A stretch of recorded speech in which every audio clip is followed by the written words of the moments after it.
Anybody else? Bruce? Yeah, Jefferson. I'd never thought of this before, but tonight it occurred to me that Aaron also got punished for the smiting of Jesus. Like Jesus was the rock that followed them.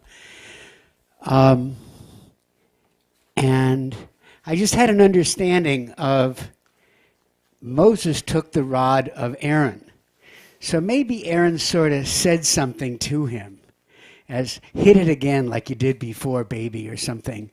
Somehow joining in with Moses and participating in the striking of the rock against the word of the Lord, so that Aaron also had to be slain, because the way the story is told, it's just Moses who does the smiting. Yeah. But Moses says we. He attributes part of the responsibility To Aaron. And of the three of them, Moses and Aaron and the rod, it's only the rod that gets into Israel.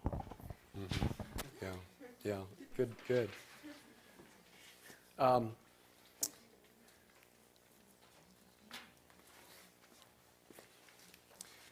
Shauna, anything, or Adele, anything that you guys like to add to? I guess the importance of gratitude and a grateful spirit and a spirit of thanksgiving. Mm-hmm. Like with the manna and the quails, if people had recognized the miracle and had thanksgiving for God, his response to them would have been very different. And how many things are we given that we don't even recognize our blessings? Mm-hmm. Yeah, what's missing in Numbers is gratitude. And quite frankly, it's missing in a lot of our lives. There's a lot of discussion about wants. The word covet is almost like out of our vocabulary. And yet it's one of the commandments, do not covet. And yet, we're in a society where, we talk more about wants than thankfulness and gratitude. And certainly that's one of the messages that we get throughout the book of Numbers. I think another point to bring up there, and you can correct me if I'm wrong, but the people were complaining, and Moses got so frustrated with the people. Isn't that the reason that he struck the rock? He was so frustrated. Oh, yeah, I think. He just lost his cool. And Lily, you're right. I mean, that's what's so hard about this lesson is that Moses, showed a real humanness, and unfortunately, God has a high standard for Moses, and in fact, we might ask ourselves, we have to have a high standard for our leaders as well.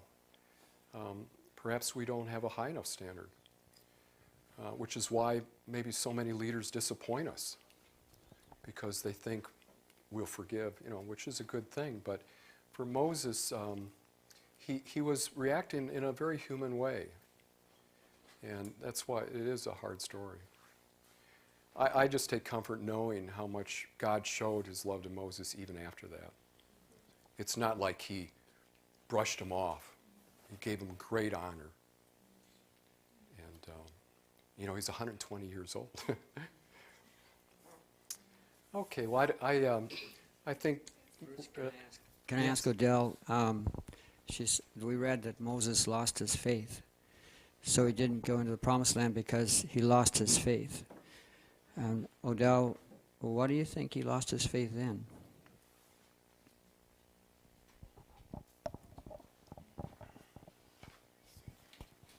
Go ahead. You want to respond to that? Or Adele, yeah? Do you want to?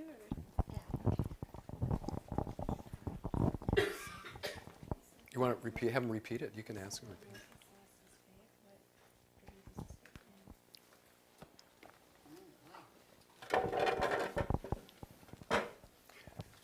I don't know. Did it actually say?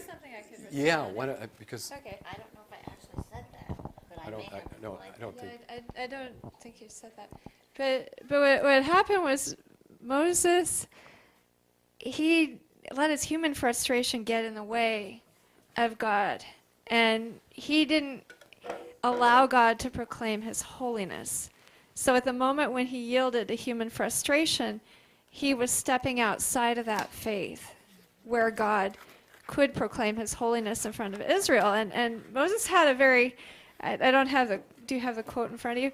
Has a very frustrated reaction, something to the effect of, you people are, shall we make water gush forth from this rock for you? Instead of saying, God is doing this. God is holy and he is giving you water to drink. So Moses stepped out of that holiness and went down to a very frustrated human level. And do you have the exact quote? I was trying to find that. Okay. Yeah, if you read the If language. it's in chapter 12. Yeah. I'll just go ahead Chapter 20, but. Oh, it's chapter 20. it- Sorry. 12 was a It Miriam one. doesn't say there that Moses lost his faith, no.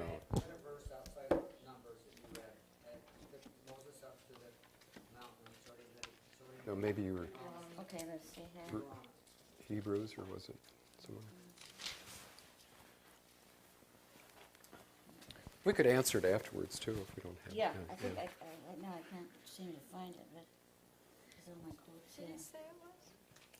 He said it was in 20. I didn't remember reading that he lost his faith. Do you have the exact quote verse for us?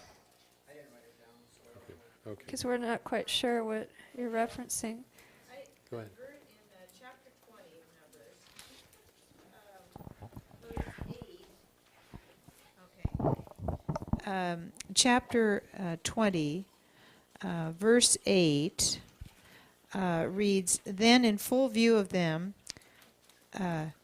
order this rock to give water. You will make water flow for them out of the rock and provide drink for the community and their cattle." So that's what God said. So what did Moses actually do?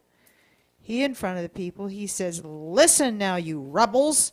Shall we make water gush from this rock for you?" And Moses raises his hand and struck the rock twice with the branch, and the water gushed in abundance, and the community drank, and their cattle too. So God wanted him to order the rock and have that action, have the water come forth just from the word coming out. But what Moses did was taking his hand and striking the rock twice, And so he was in disobedience, really. And God wanted to do something obviously important with that speaking out, the water coming in that way. Very good. And I had something else to say along those lines, that when God parted the Red Sea, that was a holy moment. He lifted the rod and ordered the sea to part. And so this could have been another holy moment where he just ordered the water to come forth, which of course would be a reminder of what God did at the Red Sea with the water. You were right on with that. But Moses had a temper tantrum. Yeah. Good. Right. But I do love it that God sneaks him into the promised land at the Transfiguration. But wasn't that rock Jesus? Some read it that way, yeah. In the question about Moses losing his faith, in verse 12, I'm reading from the American Standard, "But the Lord said to Moses and Aaron, because you have not believed me," Yeah. emphasize that, Yeah. "to And- treat me as holy in the sight of the sons of Israel, therefore."